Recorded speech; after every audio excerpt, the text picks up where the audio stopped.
முருகா சரணம். நாவில் சரஸ்வதி நற்றுணையாக காக்க காக்க கனகவேல் காக்க. எல்லோருக்கும் வணக்கம். அனிதா பேசுறேன். நான் நல்லா இருக்கேன். நீங்கலாம் எப்படி இருக்கீங்க? எல்லாரும் நம்ம பிஸியா இருக்கோம். ஸோ நானும் பிஸியா இருக்கேன். ஸோ சஷ்டி முடிய வரைக்கும் வீடியோ போட வேணாம் அப்படின்னு தான் இருந்தேன். ஆனா போட்டே ஆக வேண்டிய கட்டாயத்தில இந்த வீடியோ வருது. நீங்க பார்க்கும்போது உங்களுக்கே புரிஞ்சிருக்கும். ஸோ மிட் நைட்ல உட்காந்து உங்களுக்காக தான் எடிட் பண்ணி போட்டுட்ருக்கேன் இப்போ. ஸோ அதுக்கு முன்னாடி சின்ன சின்ன விஷயங்கள்லாம் சிலது நடந்திருக்கு பார்த்தலாமா? ஸோ நாம எல்லாரும் வந்து கந்தசஷ்டி கவசம் படிக்கணும் அப்படிங்கிறது முருகப்பெருமானின் ஒரு உத்தரவா நான் வந்து சொல்லியிருந்தேன். ஸோ நீங்க முன்னாடி வீடியோ பார்க்கல அப்படின்னா பார்த்தீங்கன்னா உங்களுக்கு புரியும். அது முருகப்பெருமானுடைய உத்தரவு தான் அப்படிங்கிறதுக்கு என்ன ஒரு திரும்ப திரும்ப ஒரு சாட்சி கிடைக்குது அப்படின்னா, இப்ப நீங்க பார்த்துருக்கிற இந்த கமெண்ட்ஸ் எல்லாம் தான். ஸோ ஒருத்தவங்க சொல்றாங்க, இது மாரி நீங்க போட்ட அந்த பாராயண வீடியோ பார்க்கும்போது, அந்த முதல் நாள்லயே வந்து மிகப்பெரிய ஒரு பிரச்சனை சரியாச்சு அப்படின்னு ஒரு சிஸ்டர் சொல்லியிருந்தாங்க. அதே மாரி இன்னொருத்தவங்களுக்கு வந்து வீடியோ போட்டு விட்டு அப்படியே தூங்கியிருக்காங்க. அப்போ வந்து ஒருத்தங்க கைய தட்டி எழுப்பி விட்டுருக்காங்க. அது வேற யாரா இருக்க முடியும்? நம்ம முருகப்பெருமான தவிர. அதே மாரி நான் வந்து கனவுல போயிட்டு எந்திரிச்சு கந்த சஷ்டி கவசம் படி அப்படின்னு சொல்லியிருக்கேன். ஸோ கண்டிப்பா நம்ம தெரிஞ்சவங்க உருவுல முருகப்பெருமான் வர்றது சகஜம் தான். நம்ம நெறைய பார்த்துருக்கோம். ஸோ அது வேற யாரும் கிடையாது. முருகப்பெருமான் தான். ஸோ இன்னும் நம்ம நெறைய பார்க்க தான் போறோம். ஏன்னா, இந்த விஷயங்கள் நான் ஆச்சரியப்படவே இல்ல. எனக்கு பரிபூர்ணமா தெரியும். அதில நெறைய மிராக்கிள் அவர் பண்ண போறாரு. நெறைய அற்புதங்கள் நடத்த போறாருன்னு எனக்கு மனசார உணர்ந்து தான் நான் உங்களுக்கு வந்து 200% இது முருகப்பெருமான் சொன்ன விஷயம் அப்படின்னு உணர்த்துனேன். இப்ப கூட லேட் ஆகல. உங்களால முடிஞ்சா கடைசி 3 நாள், 4 நாள் எவ்வளோ நாள் முடியுதோ, நீங்க வந்து 36 தடவ படிக்கிறக்கு முயற்சி பண்ணுங்க. அந்த ஃபாஸ்ட் வெர்ஷன் வீடியோ ரொம்ப யூஸ்ஃபுல்லா இருக்குன்னு எல்லாரும் சொல்லியிருந்தீங்க. Thank you very much. அப்புறம் திருப்புகழ் புக்கு. ஸோ ஆர்மி டீம் வந்து பேரலலா ஒர்க் பண்ணிட்டே தான் இருக்காங்க. ஸோ நம்ம சேனலுக்கு நீங்க புதுசா இருக்கிற மாரி இருந்தா, இந்த திருப்புகழ் புக் வந்து என்னோடது கிடையாது. நம்ம சேனலோடது கிடையாது. இது சாட்சாத் முருகப்பெருமானுடைய புக்கு. இத பத்தி கிட்டத்தட்ட ஒரு 10 வீடியோக்கு மேல நான் போட்டிருப்பேன்னு நெனைக்கிறேன். அவ்ளோ மிராக்கிள்ஸ் அவர் பண்ணியிருக்காரு. நீங்க புதுசா இருக்கிற மாரி இருந்தா போய் பாருங்க. இந்த புக் எப்படின்னா, ஒரு 80 தேர்ந்தெடுக்கப்பட்ட முத்து முத்தான திருப்புகழ் அடங்கியிருக்கிற இந்த புக்கு விளக்கவுரையோட பதம் பிரிச்சு எளிமையா, அழகான பிரிண்டோட படிக்க தூண்டுற வகையில அமைஞ்சிருக்கும். நீங்க வேணும்னா இந்த ஸ்க்ரீன்ல காட்டுற நம்பருக்கு ஆர்டர் பண்ணிக்கோங்க. ஸோ, இப்போ மெயின் மேட்டருக்கு வருவோம். ஸோ, அதுக்கு முன்னாடி நம்ம சேனல் புதுசா இருக்கிற மாரி இருந்தா, முருகப்பெருமானை சுவாசிக்கவும், நேசிக்கவும் வைக்கும் பல பதிவுகள், அவர்கிட்ட அருகில சென்று உணர வைக்கக்கூடிய பதிவுகள் நம்ம பார்த்துட்டு வரோம். எதையும் மிஸ் பண்ணிடாதீங்க. சப்ஸ்கிரைப் பண்ணிக்கோங்க. வீடியோவுக்கு ஒரு லைக் பண்ணிக்கலாம். ஸோ, இப்போ எனக்கு வந்து கமெண்ட் வந்து அப்பப்போ பார்த்து கிளியர் பண்ற பழக்கம் உங்களுக்கே தெரியும். எந்த சேனல்லயும் வந்து இவ்ளோ ஹார்ட் குடுத்து, இவ்ளோ கமெண்ட்டுக்கு வந்து ரெஸ்பாண்ட் பண்ணுவாங்களா அப்படின்னு எனக்கு தெரியல. ஸோ, அந்த பழக்கத்தினால ஒரு கந்தசஷ்டி அன்னைக்கு நடந்த அதாவது முதல் நாள் 22ஆம் தேதி நடந்த ஒரு சம்பவம் அடுத்த நாளே என்னுடைய காதுக்கு வர்றதுக்காக ஒரு வாய்ப்பு எனக்கு ஒரு பாக்கியம் எனக்கு கிடைச்சுச்சு. அத பார்த்தோன்னே எனக்கு என்னன்னு தெரியல ஒரு மாரி என்னன்னு தெரியல சம்திங் நான் ஃபீல் பண்ண உள்ள உடனே என்னோட வாட்ஸ்அப் நம்பர் குடுத்தேன். சகோதரிக்கு வந்து எனக்கு கொஞ்சம் பிங் பண்றீங்களா? அப்படின்னு சொல்லி அவங்கள சேட் பண்ணி என்ன நடந்ததுன்னு தெரிஞ்சுக்கிட்டேன். அதுக்கப்புறமா அ அதுக்கு பின்னாடி ஒரு கனெக்ஷன் இருக்கிறதையும் நான் புரிஞ்சுக்கிட்டேன். இப்போ வந்து சகோதரியோட அம்மா பேசின அந்த வாய்ஸையும் வந்து அவங்க வழியா தான் நமக்கு வருது இது. ஓகேங்களா? ஸோ அவங்க வாய்ஸையும் நான் ப்ளே பண்றேன். அதுக்கப்புறம் அவங்களுக்கு நான் ரிப்ளை பண்ணேன். என்னோட வாய்ஸையும் அப்படியே WhatsAppலேருந்து தூக்கி இதில போட்டிருக்கேன். அதுக்கப்புறமா நான் திரும்பியும் கோர்வையா என்ன நடந்ததுங்கிறத சுருக்கமா சொல்றேன். இப்ப நீங்க இந்த 2 வாய்ஸ கேட்டுட்டு வாங்க. ஓம் சரவண பவ. ஓம் முருகா போற்றி. சொல்கிறப்பவே மீசி இருக்குது. ஏன்னா எல்லாரும் எல்லா பக்தர்களும் முருக பக்தர்களும் கந்தசஷ்டி விரதம் நேற்றுக்கு ஸ்டார்ட் பண்ணியிருப்பாங்க. முருகன் வந்து நம்மளை தேடி வந்திருக்காரு. நேர பார்த்தவங்க சாட்சி. அது என்னன்னா நேற்றுக்கு கந்தசஷ்டி விரதம் முதல் நாள் மதுரை மீனாட்சி அம்மன் கோயிலில் முருகன் நேர வந்திருக்கிறார். வந்து முருகன் சன்னதி முன்னாடி எல்லாரும் வந்து திருப்புகள் பாடியிருக்கிறாங்க. கையில் புக்கை வச்சு எல்லாரும் வந்து முருகன் முன்னாடி பாடியிருக்கிறாங்க. அப்போ முருகன் மட்டும் ரொம்ப அதாவது ரொம்ப சிம்பிளாக இருந்தார் அவர். அவர் மட்டும் ஃபுல் திருப்புகளும் மனப்பாடம் அப்படியே பாடிக்கிட்டே வந்தாராம். இதை வந்து பார்த்தவங்க யாருன்னா பக்கத்தில் இருக்கிற அவர் ரொம்ப முருகன் பக்கத்தில் நின்றுட்டு இருந்தார். அவர் வந்து ஒரு ஐயப்பன் பக்தர். அவருக்கு வந்து தெரிஞ்சிருச்சு வந்திருக்காரு வேறு யாரும் இல்லை முருகன் தான் அப்படின்ட்டு. அவர் மெய் மறந்து அப்படி பார்த்துட்டே இருந்திருக்காரு. ஏன்னா சில விஷயங்கள் வந்து நம்ம சொல்லக்கூடாது இல்லையா? நம்ம அவரோட உத்தரவு இல்லாமல் எதுவுமே சொல்லக்கூடாது. அதனால இவர் பார்த்துட்டே இருந்திருக்காரு. அப்போ எல்லாரும் திருப்புகள் புக்கை வச்சு பாடிட்டு இருந்திருக்காங்க. அப்போ முருகனை கேட்டாராம், ஏன் வந்து புக்கு இல்லாமல் யாரும் பாட மாட்டீங்களா அப்படின்னு கேட்டிருக்கிறாரு. அப்போ வந்து எல்லாரும் இருந்துட்டு இல்லை பார்த்து தான் எங்களால் சொல்ல முடியும் பாட முடியும் அப்படின்னு சொல்லியிருக்காங்க. அப்போ எல்லாம் கொஞ்சம் நேரம் அப்படியே பார்த்துட்டு எல்லாத்தையும் முழு இதை கடைசி திருப்புகள் பாடுறப்போ யாராச்சும் உங்ககிட்ட கையில் இருக்க புக்கை கொடுங்க நான் கடைசி இதை பாடிக்கிறேன் அப்படின்ட்டு கேட்டாராம். ஆனால் வந்திருக்கிறது முருகப்பெருமான் அப்படின்ட்டு யாருக்கும் தெரியல. கொடுத்துருக்கலாம், அந்த பாக்கியம் கிடைச்சிருக்கும். கேட்டிருக்காரு, யாருமே கொடுக்கலையாம். கொடுக்காம இருந்திருக்காங்க.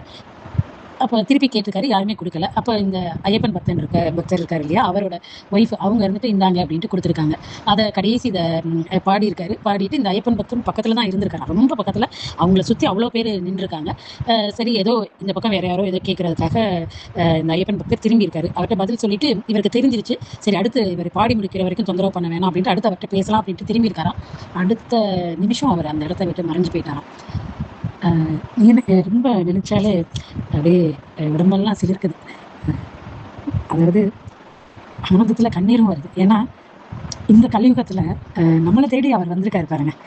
நம்மளை தேடி வந்து திருப்புகளை அவரே அங்க பாடியிருக்காரு. அந்த கேட்க காதுகள் எல்லாமே எவ்வளோ இனிமையானதாக இருந்திருக்குன்னு பாருங்க. அதே மாதிரி அவர் பார்த்த கண்கள் வந்து உண்மைக்கே கொடுத்து வச்சிருக்கணும். எனக்கு கேட்கிறப்ப நம்ம முருகனை பார்க்க முடியலையே ஒரு ஏக்கம் இருந்தது. இது ஏன் அவருக்கு வந்து ஐயப்பன் பக்தனுக்கு வந்து அடுத்த நாள் அவர் வந்து ஏன்னா இன்னைக்கு வந்து அவர் பூஜை பண்றப்போ ஐயப்பன் கூட பேசியிருக்கப்போ இப்போ ஐயப்பன் கேட்டிருக்காரு, ஏண்டாப்பா நீ வந்து முருகன் வந்திருக்காருல்ல, நீ மட்டும் பார்த்து நீ மட்டும் அவரை நல்லா அவரை பார்த்தேன்ட்டு மெய்சிலிருந்து அனுபவிக்கிறியே, இதை எல்லாருக்கும் நீ சொல்லியிருக்கலாம்ல, எல்லாருக்கும் நீ ஏன் சொல்லாம இருக்க, இனியும் ஏன் நீ கால தாமதம் பண்ற, நீ எல்லாருக்கும் நீ சொல்ல வேண்டியதானே அப்படின்ட்டு சொல்லியிருக்காரு. உடனே போய் எல்லார்ட்டையும் சொல்லு அப்படின்னு இருக்காரு. இன்னைக்கு வந்து என் தம்பி வந்து மீனாட்சி அம்மன் கோயில் போயிருக்கப்போ அங்க வந்து அந்த ஐயப்பன் பக்தர் வந்து சொல்லியிருக்காரு. அந்த இடத்துல எல்லாருக்கிட்டே இருந்து அங்க சொல்லிட்டு இருக்கப்போ அந்த நேரத்துல என் தம்பி அங்க போயிருக்கான். அவன் அது காதுக்குள்ளர கேட்டு, ஏன்னா நான் வந்து அவனுக்கு தெரியும் நான் வந்து அந்த சஷ்டி விரதம் ஒரு மண்டலம் இருக்கேன் அப்படின்ட்டு கோயில் முடிச்சுட்டு வந்த கையோட வெளியில வந்து உடனே எனக்கு கால் பண்ணி சொன்னான், பாரு முருகன் வந்திருக்காரு தெரியுமா அப்படின்னா. என்னடா சொல்றேன் எங்க வந்தாரு அப்படின்னு. ஏன்னா மெடிடேஷன் பண்றப்போ சில தெய்வங்கள் வரும், அதை நினைச்சு அவன் சொல்றான் அப்படின்னு நினைச்சிட்டு கேட்கிறப்ப இல்ல நேரடியா அவர் வந்திருக்காரு அப்படின்ட்டு இவ்வளவு விஷயங்களையும் சொன்னார். எனக்கு மீசிலிச்சது. ரொம்ப ரொம்ப சந்தோஷமா இருக்கு. ஏன்னா நேற்றுக்கு தான் யூகேல இருக்க அவங்க வந்து நைட்டு அந்த முருகனோட அபிஷேகம் எல்லாத்தையும் கண்குளிர பார்க்க வச்சாங்க. முருகா என்ன ஒரு சந்தோஷம், இவ்வளோ ஒரு இதை வந்து இவ்வளோ பெரிய விஷயத்த காதுக்குளிர நீ கேட்க வச்சுட்டியே, ரொம்ப ரொம்ப சந்தோஷம் முருகா அப்படின்ட்டு சொல்லிட்டு என் பொண்ணுக்கிட்ட சொன்னேன். ரொம்ப ரொம்ப சந்தோஷம். எல்லா முருக பக்தர்களும் எல்லா நலனும் பெற்று எல்லா வளமும் பெற்று முருகன் அருள் எல்லாருக்கும் கிடைக்க வாழ்த்துக்கள். ஓம் சரவண பவ. என்ன சொல்றதே தெரியலப்பா, தொண்டையெல்லாம் அடிச்சிச்சு. நெஞ்செல்லாம் அப்படியே அடிச்சுக்கிட்ட மாதிரி இருக்கு எனக்கு கேட்கும்போது. ஏன்னா ஏன் அப்படி சொல்றேன் அப்படின்னா, இதுல ஒரு பேக் ஸ்டோரி இருக்கு. ஒரு 2-3 நாள் முன்னாடி வந்து எனக்கு ஆக்சுவலி என்னன்னா, எனக்கு பேசவே முடியல. எனக்கு ஆக்சுவலி பேசவே முடியல. கஷ்டப்பட்டு தான் பேசுறேன். எனக்கு வந்து கோயில்ல வந்து பாடணும் அப்படின்னு ரொம்ப ஆசை. ஆனா எனக்கு வராது. வீட்ல பாடுவேன், இல்ல குரூப்பா பாடும்போது பாடுவேன். எனக்கு தனியா பாடுனா எனக்கு பப்ளிக்கா சிங்கிங் எனக்கு வராது. ஒரே ஒரு தடவை பண்ணி சொதப்பிட்டேன். அதனால வந்து அதுலேருந்து எனக்கு வராதுன்னு வச்சுக்கோங்களேன். எனக்கு ரொம்ப ஆசை. ஆனா எனக்கு அது என்னால பண்ண முடியாது. ஆங்ஸைட்டி வந்துரும். படபடன்னு வந்துரும். அதனால எனக்கு ரொம்ப என்ன முருகா எனக்கு திருப்புகழ் பாட தெரியும். டெய்லியும் நான் என்னால கோயிலுக்கு போக முடியும். உனக்கிட்ட இருந்து இது பண்ண முடியும். ஆனா வந்து எனக்கு பாட தான் முடியாதே அப்படின்னு சொல்லிட்டு ஏதோ ஒரு நாள் நீ வந்து என்னோட உடம்புல நீ வந்து நீயாவே திருப்புகழ் பாடினதா உண்டு. அப்ப வந்து சுத்தி இருக்கிறவங்களுக்கு வந்து எது மேல் வாய்ஸா கேட்குமா ஃபீமேல் வாய்ஸா கேட்குமான்னு தெரியல அப்படின்னு ஒரு 3 நாள் 4 நாள் முன்னாடி தான் ஸ்டோரி யோசிச்சுட்டு இருந்தேன் ஆக்சுவலி. அதனால வந்து எனக்கு இந்த ஸ்டோரி கேட்கும்போது ரொம்ப எமோஷனல் ஆயிடுச்சு. ஸோ நான் ஆசைப்பட்ட விஷயம் நடந்திருக்கு. இன்னொருத்தங்க வாயிலா இன்னொரு இடத்துல அது நடந்திருக்கு அப்படிங்கிறது எனக்கு ரொம்ப சந்தோஷம். இன்னொன்னு என்னன்னா, நேத்து நான் யூகேல வந்து காட்டினேன் இல்லைங்களா, ஐ மீன் லைவ் காட்டினல அந்த முருகருக்காக தான் நான் பாடணும் அப்படின்னு நினைச்சேன். அந்த முருகர் கோயில்ல வந்து முருகர் வந்து பாடினா எப்படி இருக்கும் தான் நினைச்சேன். ஸோ அந்த வந்து அம்மா அதை லைவா பார்த்துட்டு அதுக்கப்புறம் வந்து நான் கேள்விப்பட்டேன் அப்படின்னு சொல்லும்போது அது எந்த பாயிண்ட்ல வந்து கனெக்ட் ஆகுது பாருங்களேன். ஸோ அந்த அம்மா வாயில இருந்து அதுவும் இந்த யூகே கோயிலும் வந்தது எனக்கு ரொம்ப ரொம்ப எமோஷனல் ஆயிடுச்சு. அதனால தான் எனக்கு ஃபர்ஸ்ட் நீங்க சொல்லும்போது கூட எமோஷனல் இல்லை, இப்போ அம்மா வாய்ஸ் கேட்கும்போது தான் ரொம்ப எமோஷனல் ஆயிடுச்சு. இதுதான் நம்ம ஆசைப்பட்டோம், இதுதானே என்ன என்னால பாட முடியல, நீயா வந்து இறங்கி பாடு முருகா அப்படின்னு நான் ஆசைப்பட்டேனே, அது வந்து எனக்கு நடக்கல. ஆனா இன்னொருத்தங்களுக்கு அதே மாதிரி நான் என்ன நினைச்சனோ அதே மாதிரி நடந்திருக்கு அப்படிங்கிறது எனக்கு ரொம்ப ரொம்ப எமோஷனல் ஆயிடுச்சு சிஸ்டர். இப்ப என்னன்னா, சகோதரிக்கு தெரிஞ்சவங்களோட குரு, ஆன்மீக குரு. அவர் வந்து தீவிர ஐயப்ப பக்தர். அவர் வந்து புதன்கிழமை அன்னைக்கு அம் அ மதுரை மீனாட்சி அம்மன் கோயிலுக்கு சாமி கும்பிட்றதுக்கு போயிருக்காரு. அவங்க ஒய்ஃபோட போயிருக்காரு. அங்க அங்க பூஜையெல்லாம் முடிஞ்சோனே குரூப்பா எல்லாம் நெறைய பேர் நின்றுருக்காங்க. அப்போ வந்து ஒருத்தர் வந்து எல்லாத்தையும் பார்த்து திருப்புகழ் பாடுங்கன்னு சொல்லியிருக்காரு. அப்போ யாருமே பாட தயாரா இல்ல. எனக்கு தெரியாது அப்படின்னு சொல்லிட்டாங்க. அதனால இவரு என்ன பண்ணாரு, இவரே பாட ஆரம்பிச்சுட்டாரு. அந்த ஒருத்தர்ன்னு சொன்னேன்ல, அவரே பாட ஆரம்பிச்சுட்டாரு. பாட, பாட, பாட, பாட அவரு நல்ல சத்தமா, உணர்ச்சி பொங்க பாடும்போது, அது வந்து இந்த குரு அவங்களுக்கு அது ஒரு சாதாரண மனுஷன் பாடுற மாரி தெரியல. முருகன் பாடுறதா உணர்ந்திருக்காரு. அப்ப அது வந்து போக போக ப்ரூவ் ஆயிருக்கு. அவரு அவரு பேசின விதம் எல்லாமே வந்து அந்த மாரி தான் இருந்திருக்கு. என்ன சொல்லியிருக்காருன்னா, அவரு உங்களுக்கு புக்கு பார்த்து பார்க்காம பாடத் தெரியாதா? அப்படின்னு சொல்லியிருக்காரு. புக்கு கேட்டிருக்காரு. ஆனா யாரும் குடுக்கல. ஸோ இவங்க புக்கு குடுத்துருக்காங்க. பேசலாம் அப்படின்னு நினைக்கும்போது, டக்குன்னு காணாம போயிடுறாரு. ஸோ ரொம்ப ரொம்ப பக்கத்துல இருந்தவரு, அப்படி வேகமா காணாம போகவும் இவருக்கு வந்து கன்ஃபார்ம் ஆயிருச்சு ஓகே முருகர் தான்னு. ஸோ இது வந்து இதுவரைக்கும் அவர் உணர்ந்தது. அது உணர்ந்தது எப்படி? நமக்கு வந்து கன்ஃபார்ம்டா அது முருகர்ன்னு தெரியுது அப்படின்னா, அடுத்த நாள் வந்து அவரு சாமி கும்பிடும்போது, அவரு ஐயப்பன் வந்து ஐயப்பன் கூட ரெகுலரா பேசக்கூடிய ஒரு பழக்கம் அவருக்கு இருக்கு. அப்போ அவர் வந்து ஐயப்பன் சாமி என்ன சொல்லியிருக்குன்னா, "இது உனக்கு மட்டும் தெரிஞ்சா பத்தாது. நீ எல்லாத்துக்கும் எடுத்து சொல்லணும்." அப்படின்னு சொல்லி சொல்லியிருக்காரு. அப்புறமா தான் அவர் அடுத்த நாள் கோயிலுக்கு போய் பார்க்குறவங்ககிட்ட என்ன நடந்தது அப்படிங்கிறத சொல்லியிருக்காரு. இதில என்ன அப்படின்னா, ஆ ஒரு கடவுள் ஒரு மனிதனோட உருவுல வந்து திருப்புகழ் அவர பத்திய பாடின அ பாட்டையே வந்து அவரே பாடுறது அப்படிங்கிறது ஒரு மிகப்பெரிய ஒரு விஷயம். அ அது என்ன எனக்கு ஒரு கனெக்ஷன் அப்படின்னா, நான் ஒரு எக்ஸாக்ட்டா ஒரு 3, 4 நாள் முன்னாடி தான் நான் இந்த யோசிக்கிறேன். எனக்கு பப்ளிக்கா வந்து சிங்கிளா கோரஸா பாடிருவேன். ஆனா சிங்கிளா வந்து பாட வராதே! முருகா! தனியா இருக்கும்போது பாடுவேன். கோயில்ல. ஆனா பப்ளிக்கா பாட முடியாது. அப்ப நீ இறங்கி என் மேல வந்து இறங்கி வந்து நீ பாடுவியா? அப்படின்னு நான் கேட்கிறேன். ஒரு 3, 4 நாள் முன்னாடி தான். அப்படி நீ பாடுனேன்னா, அப்போ அது என்னோட குரலா இருக்குமா? இல்ல ஒரு ஜென்ஸ் வாய்ஸா இருக்குமா? என்னோட கற்பனை எங்கெல்லாம் போகுது பாருங்க. அப்புறம் ஒரு ஜென்ஸ் வாய்ஸ், ஒரு மேல் வாய்ஸா இருந்தது அப்படின்னா, சுத்தி இருக்கிறவங்களுக்கு அது முருகன் தான் அப்படின்னு தெரிஞ்சிரும்ல. அப்ப அது ரியாக்ஷன்ஸ்ல எப்படி இருக்கும் அப்படின்னு, இப்படி ஒரு விஷயம் நடக்கப் போகுது அப்படிங்கிற மாரியே, நான் வந்து என்னுடைய கற்பனை பண்ணிட்டுருக்கேன். ஸோ, இப்ப தான் எனக்கு என்ன இத கேள்விப்பட்டதுக்கப்புறம், நான் என்னலாம் நெனச்சேனோ, அது அப்படியே நடந்திருக்கு. ஒரு கூட்டத்தில ஒருத்தருக்கு முருகர் உள்ள இறங்கி திருப்புகழ் அவரே பாடுனா எப்படி இருக்கும்? அப்படின்னு நான் யோசிச்சு ஆசைப்பட்ட ஒரு விஷயம், இன்னொரு இடத்துல அது நடந்திருக்கு. அது மட்டும் இல்லாம, அத ஒரு தெய்வம் வந்து கன்ஃபார்ம் பண்ணுது. அ அது வந்தது முருகன் தான்.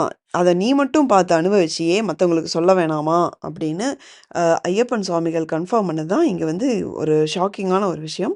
அது நம்ம காதுக்கும் அடுத்த நாளே வருது. ஸோ, ஆப்வியஸ்லி நம்ம காதுக்கு எதுக்கு வந்திருக்கும் அப்படின்னு உங்களுக்கு தெரிஞ்சிருக்கும். இது எல்லாருக்கும் எடுத்து சொல்றதுக்காக தான் நம்ம காதுக்கு அது வந்திருக்கு. அம் இதுதான் இப்ப மிகப்பெரிய ஒரு விஷயமே. ஸோ கந்த சஷ்டிக்கு முதல் நாளே மதுரை மீனாட்சி அம்மன் கோயில்ல முருகப்பெருமான் ஒரு மனித உருவில வந்து காட்சி குடுத்து, திருப்புகழ் பாடி, இப்படி ஒரு விஷயத்த நடத்திட்டு போயிட்டாரு. அத எல்லாருக்கும் எடுத்து சொல்லுங்கன்னு சொல்ட்டு ஐயப்பன் சுவாமிகள் சொல்லியிருக்காரு.